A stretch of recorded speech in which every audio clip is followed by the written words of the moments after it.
చాలా సార్లు ఎస్పెషల్లీ ఒక 60 సంవత్సరాలు పైబడినటువంటి మగవారిలో ప్రాస్టేట్ గ్రంథి సైజ్ పెరిగినప్పుడు వాళ్ళ ఫ్లో రేట్ బాగుంది అని అనుకుంటూ ఉంటారు.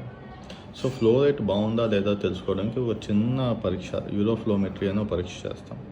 ఈ పరీక్షలో ఏంటంటే పేషెంట్ని కమోడ్లో యూరిన్ పోయమంటాం. ఆ కమోడ్లో చిన్న సెన్సార్ ఉంటుంది. ఆ సెన్సార్ ద్వారా యూరిన్ ఫ్లో ఎలా ఉంది అంటే మ్యాక్సిమం ఫ్లో రేట్ ఎలా ఉంది, ఎంతసేపు యూరిన్కి వెళ్తున్నారు, స్టార్టింగ్ నుంచి చివరి దాకా ఫ్రీగా అవుతుందా, మధ్యలో ఆగి అవుతుందా, ఇలాంటి విషయాలు చాలా తెలుస్తాయి. ఈ ఫ్లో రేట్ ప్యాటర్న్ బట్టి పేషెంట్ ఫ్లో బాగుందా లేదా, దీంతోపాటు ఐపీఎస్ఎస్ క్వశ్చనర్ అంటే వాళ్ళ క్వాలిటీ ఆఫ్ లైఫ్ ఎలా ఉందో అనలైజ్ చేసి దాని ప్రకారంగా వీళ్ళకి అసలు వైద్యం అవసరమా లేదా, ఒకవేళ అవసరమైతే మెడిసిన్స్తో మేనేజ్ చేయొచ్చా లేకుంటే సర్జరీ ఏమైనా చేయాలా, లైక్ టీయూఆర్పీ అనో లేకపోతే వాటర్ వేపర్ థెరపీ అనో రకరకాల ప్రాస్టేట్ గ్రంథికి ఏమైనా సర్జరీ చేయాలా అనేది ఈ చిన్నపాటి పరీక్ష ద్వారా మనం తెలుసుకోవచ్చు. సో ఇప్పుడు ఈ ఫోటోలో మీరు చూస్తున్నట్టు బ్లాక్ కలర్లో ఉన్నదేమో నార్మల్ ఫ్లో రేట్. యూజువల్గా పీక్ ఫ్లో రేట్ అంటాం, అంటే ఒక 15 ml/s పోస్తున్నదంటే చాలా బాగా ఉన్నట్టు, నార్మల్గా పోస్తున్నట్టు అనమాట.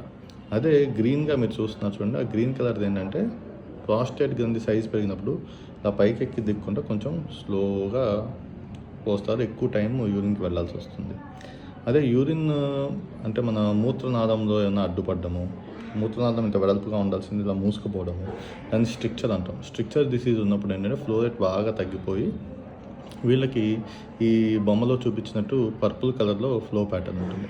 సో గ్రీన్గా ఉన్నా పర్పుల్గా ఉన్నా తప్పనిసరిగా మనము ఏదో ఒక మెడికల్ మేనేజ్మెంట్ కానీ సర్జికల్ మేనేజ్మెంట్ కానీ చేయాల్సి ఉంటుంది.